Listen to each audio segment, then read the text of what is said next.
Creating miracles in your life is no more complicated than understanding the metaphysics of the universal law.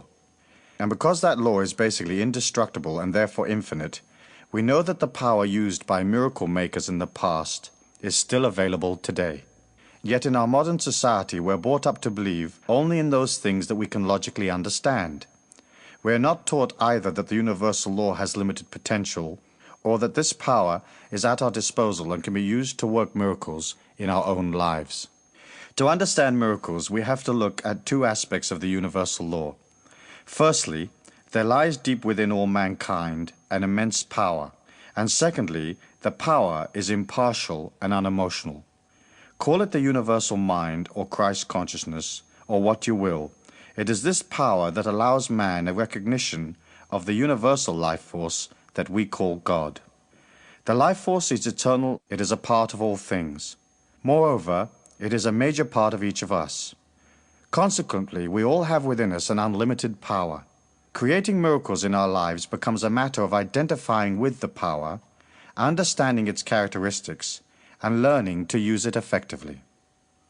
This identification is achieved by knowing that the power is within you, and acknowledging that fact by saying, I'm eternal, immortal, universal, and infinite, and what I am is beautiful.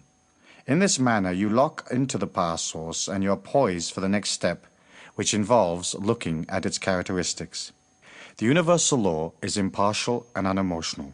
It has no way of knowing what you want, nor does it discriminate between your hopes and aspirations, likes and dislikes. It is pure energy. It accepts whatever thoughts, feelings, and actions you project, and reflects them back to you unemotionally in the form of events that you experience day to day. In much the same way as electricity illuminates both a brothel and the vicar's tea party, the universal law does not differentiate between different types of energy in your life. It will give you anything you believe in, no more and no less. Therefore, the key to understanding miracles is to look at the beliefs you express as thoughts and feelings. When you are born, your thoughts and feelings are limitless because your mind is a clean slate. What a small child projects into the universal law is a natural purity, unbounded by the constraints of beliefs. Children often attempt the seemingly impossible. Unaware that they have any physical limitations, they drive off in the family car or walk on a high ledge. It is only later, through education, that they learn the confines of human expectancy. But these confines or boundaries are illusions. They are formed by belief patterns, most of them born of ignorance, handed down from generation to generation. This pool of belief patterns, or collective unconscious as Carl Jung called it, gains validity as it moves through time, and eventually the concepts that later generations experience as physical reality become rigid and domineering. It is as if billions of people who preceded you have determined what you are going to experience on the earth plane, and that is all that there is to it. This rigidity does not allow for genius or for the understanding that we're now in an era of rapid unfoldment.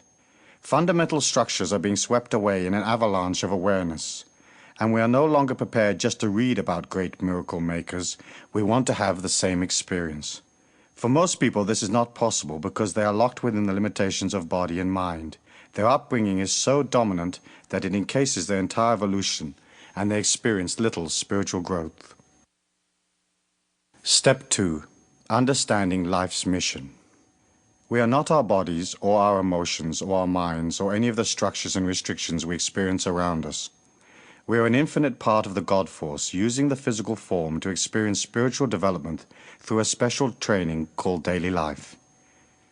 When you entered the earth plane, the energy that is the real you left its abode in the higher consciousness of pure light and entered by choice the body you are now in. You chose the circumstances of this life because it was the next step in your infinite evolution, and because this life would allow you to expand what you are spiritually, so that you could become an even greater expression of the infinite life force or living spirit. Now you may say, that's nuts. Why would I choose these circumstances of my life, this family, this society, and this neighborhood? Why did I not choose a more affluent environment or a prettier body or more intellectual capacity?